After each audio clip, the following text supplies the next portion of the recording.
मैं हूँ आप सबकी दोस्त पूजा और आप जिंदगी जी रहे हैं पूजा के संग, लिविंग लाइफ विद पूजा।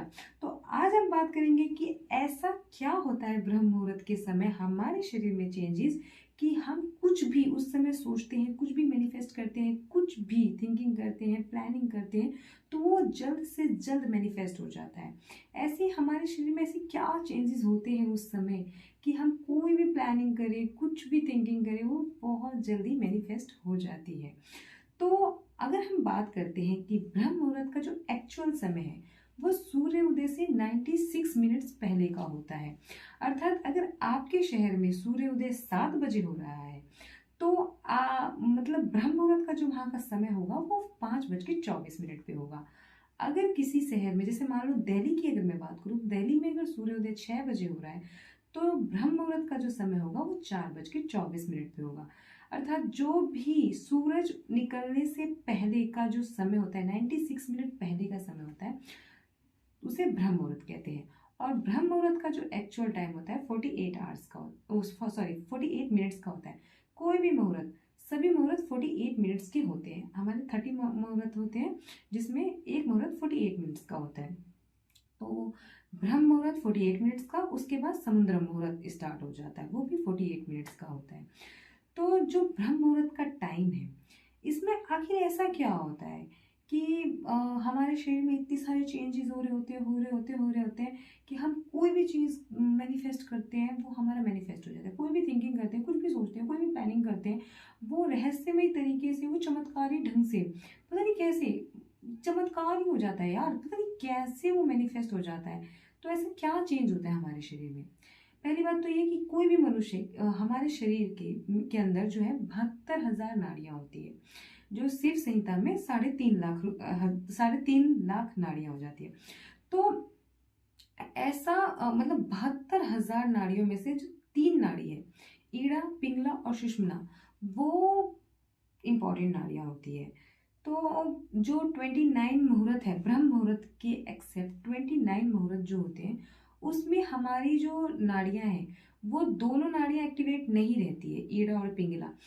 उस समय आप कभी भी चेक करिएगा, कभी भी 99% मनुष्य के अंदर एक ही नोस्ट्रिल से वो सांस ले रहे होते हैं और सांस रिलीज कर रहे होते हैं।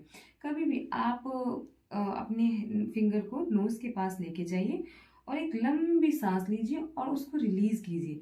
आप जब रिलीज करोगे तो आप देखोगे कि आपकी सिर्फ एक नोस्ट्रिल से, किसी भी एक नोस्ट्रिल से, चाहे वो लेफ्ट हो या राइट हो, किसी भी एक नोस्ट्रिल से आप सांस ले रहे होते हैं और छोड़ रहे होते हैं। और जो ब्रह्म मुहूर्त का समय होता है, ब्रह्म मुहूर्त में आप दोनों नोस्ट्रिल से सांस ले रहे होते हैं और छोड़ रहे होते हैं। क्यों? क्योंकि ब्रह्म मुहूर्त में आपकी ईड़ा नाड़ी और पिंगला नाड़ी दोनों के दोनों एक्टिवेट हो जाते हैं और उस समय आप दोनों नोस्ट्रिल से सांस ले रहे होते हैं और छोड़ रहे होते हैं। और अदरवाइज 29 मुहूर्त में आप सिर्फ एक ही नोस्ट्रिल से सांस ले रहे होते हैं। ये 99% लोगों में होता है, एक आधी परसेंट का मैं कुछ नहीं कह सकती, बाकी 99% में ऐसा ही होता है। तो जो ब्रह्म मुहूर्त होता है उसमें जब हम दोनों नाड़ी से, जब जब हमारा दोनों नाड़ी एक्टिवेट हो जाता है, उस समय हम तीसरी नाड़ी जो सुषुम्ना नाड़ी है उसको हम आसानी से एक्टिवेट कर सकते हैं मेडिटेशन के थ्रू। जब भी हम ब्रह्म मुहूर्त में, जब हमारी ईड़ा नाड़ी और पिंगला नाड़ी एक्टिवेट होती है, उस समय जब हम मेडिटेशन करते हैं, चैंटिंग करते हैं, थिंकिंग करते हैं, तो आराम से सेल्फ सेल्फ मेडिटेशन, सेल्फ बैठ के बस चिंतन करते हैं, मंथन करते हैं अपने अंदर, तो उस समय जो है ना हमारी सुषुम्ना नाड़ी एक्टिवेट हो जाती है। और जो सुषुम्ना नाड़ी है वो कुंडलिनी शक्ति को जागृत करने में बहुत बड़ा इंपॉर्टेंट रोल प्ले करती है। तो जब ईड़ा नाड़ी और पिंगला नाड़ी दोनों के दोनों एक्टिवेट होते हैं ब्रह्म मुहूर्त के समय, तो सुषुम्ना नाड़ी अपने आप एक्टिवेट हो जाती है जब हम मेडिटेशन करते हैं। तभी हमारे ग्रंथों में, शास्त्रों में और हमारे पुराना जो काल था, एंशियंट टाइम्स में, हमारे ऋषि मुनि ब्रह्म मुहूर्त में ही सुबह 4 बजे उठ करके क्यों मेडिटेशन, ध्यान करते थे? क्यों? क्योंकि वो इस बात को जानते थे कि इस समय जो है कुंडलिनी शक्ति को आसानी से जागृत किया जा सकता है। अगर आप भी कुंडलिनी शक्ति जागृत करने के सोच रहे हैं, उसके बारे में प्लानिंग कर रहे हैं, थिंकिंग कर रहे हैं, तो प्लीज़ मैं आप लोगों को सिर्फ एक ही सलाह दूंगी कि जब भी आप कुंडलिनी शक्ति को जागृत करना चाहें तो किसी सिद्ध पुरुष या योग गुरु के सलाह मशवरे से ही आप जागृत करें, वरना ये आपके लिए हानिकारक और खतरनाक साबित भी हो सकता है। जब हम कुंडलिनी शक्ति को जागृत करते हैं तो हमारी जो जब हम ईरा और पिंगला नाड़ी और सुषुम्ना नाड़ी को एक्टिवेट कर लेते हैं, जब हमारी तीनों नाड़ियाँ एक्टिवेट हो जाती है तो हम कुंडलिनी शक्ति को जागृत करने की अवस्था पे आ जाते हैं। उस समय मूलाधार से सहस्त्र चक्र तक वो फ्लो जो है वो बह रहा होता है। तो जो हमारे शरीर में 7 चक्र होते हैं, तो हमारी एक एक चक्र एक्टिवेट होने लगती है। तो जब हमारी ईड़ा और पिंगला नाड़ी जो है एक्टिवेट होती है, सुषुम्ना नाड़ी एक्टिवेट हो जाती है, तो कुंडलिनी शक्ति हमारी जागृत होने लगती है। उस समय मूलाधार चक्र से लेकर के सहस्त्र चक्र तक वो एक्टिवेट होना शुरू हो जाती है।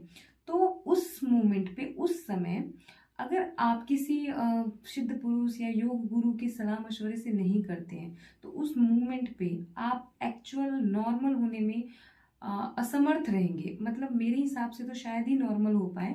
तो ऐसे मोमेंट पे आपको किसी योग गुरु से सलाह मशवरा करके ही अपनी कुंडलिनी शक्ति को जागृत करना चाहिए।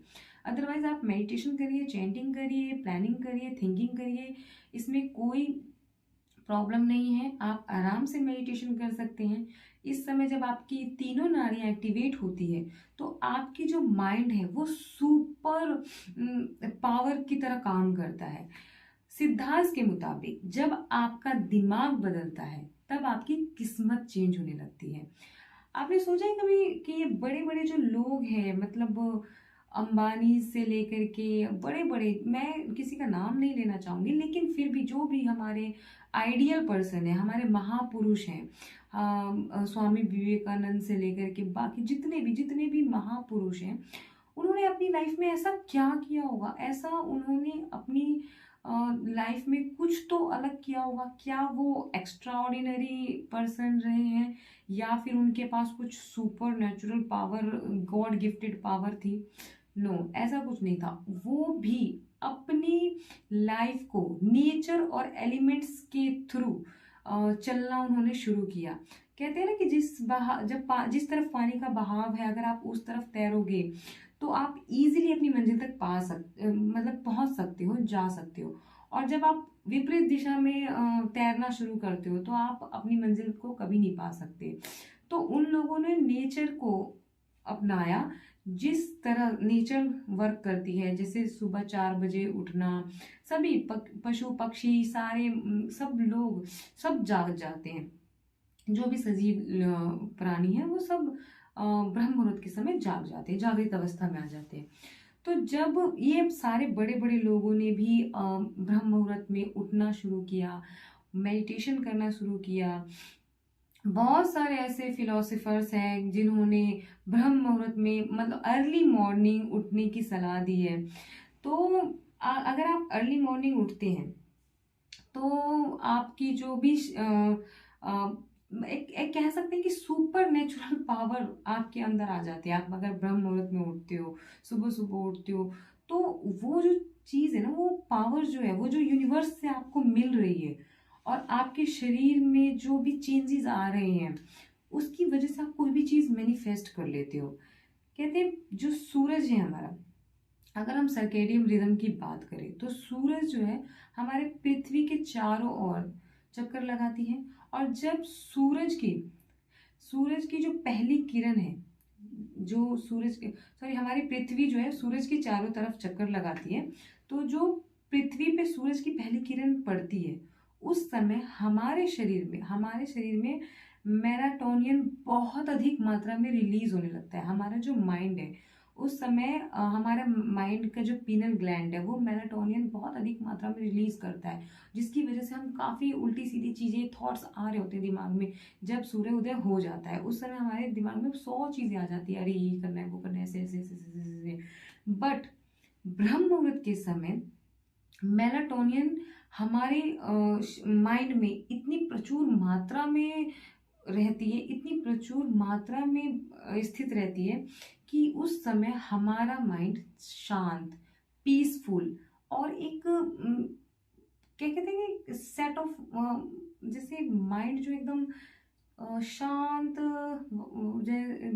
जिसको कहते हैं कि कोई भी थॉट्स नहीं है, थॉटलेस माइंड हो गया है, कोई कुछ चीज़ चल ही नहीं रही है, एकदम शांत दिमाग है, उस समय हमारा माइंड एकदम शांत हो जाता है। क्योंकि उस समय हमारे जो माइंड है वो मेलाटोनिन रिलीज नहीं करती है। मेलाटोनिन की मात्रा प्रचुर मात्रा में भरी रहती है, जिसकी वजह से हमारा माइंड शांत रहता है। तो जो हमारा शरीर है वो 5 एलिमेंट्स से मिलके बना है। जैसे कि आप जानते हैं कि पृथ्वी 5 एलिमेंट से बनी है, तो वैसे हमारा शरीर भी 5 एलिमेंट से बना है। सभी को पता है, water, fire, air, earth and space. तो ये 5 एलिमेंट से ही हमारा शरीर भी बना है और पृथ्वी भी बनी है। और इसी 5 एलिमेंट्स के थ्रू हमारे 3 एनर्जी या त्रिदोषा, तीन दोष, वात, पित्त और कफ, ये भी बने हैं। तो जो सुबह के 6 बजे से 10 बजे का टाइम होता है वो होता है कफ का टाइम, और जो 10 बजे से 2 बजे का टाइम होता है वो पित्त का टाइम होता है, और 2 बजे से शाम के 6 बजे तक का वात का टाइम होता है। और सेम पैटर्न शाम को भी फॉलो होती है।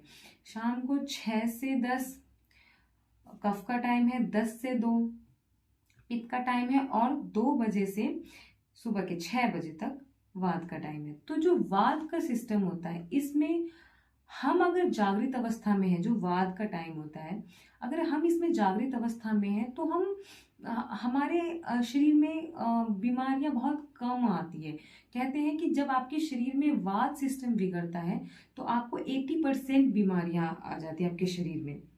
आपके शरीर में अगर पित्त की स्थिति बिगड़ती है तो 40 से 50% की बीमारी आती है, और जब आपके शरीर में कफ की सिचुएशन बिगड़ती है तो आपको 20 से 30 की बीमारियां आती है।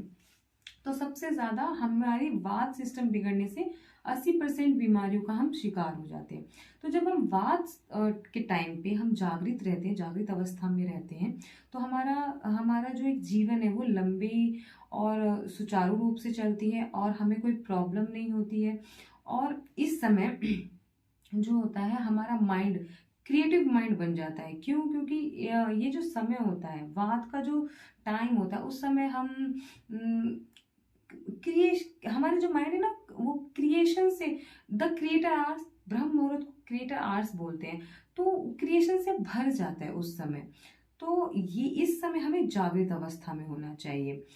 और जो हमारी जो शरीर की पावर्स हैं, इस समय जो है ना वो हाई लेवल पे, ब्रह्म मुहूर्त के समय हाई लेवल पे हमारी शरीर ग्रो करती है, हाई लेवल पे। उस समय हम कुछ भी चीज़ें मैनिफेस्ट करें, थिंकिंग करें, प्लानिंग करें, सारी चीज़ें हम पा सकते हैं। और बड़े बड़े शास्त्रों में कहा गया है कि हमें सुबह सुबह उठना चाहिए। तो इस वजह से हमारे शरीर में जो है ये सारी चेंजेस आते हैं, जिसकी वजह से हम कोई भी चीज़ें जल्दी से जल्दी मैनिफेस्ट कर लेते हैं। तो आज के लिए फिलहाल इतना ही। मिलती हूँ मैं नेक्स्ट वीडियो में, और मैं नेक्स्ट वीडियो में सेल्फ लव के बारे में कुछ आपको इंटरेस्टिंग सा बताने वाली हूँ। तब तक के लिए खुश रहिए, स्वस्थ रहिए, मस्त रहिए, हंसते रहिए और व्यस्त रहिए, और अपना ख्याल रखिए। Bye bye.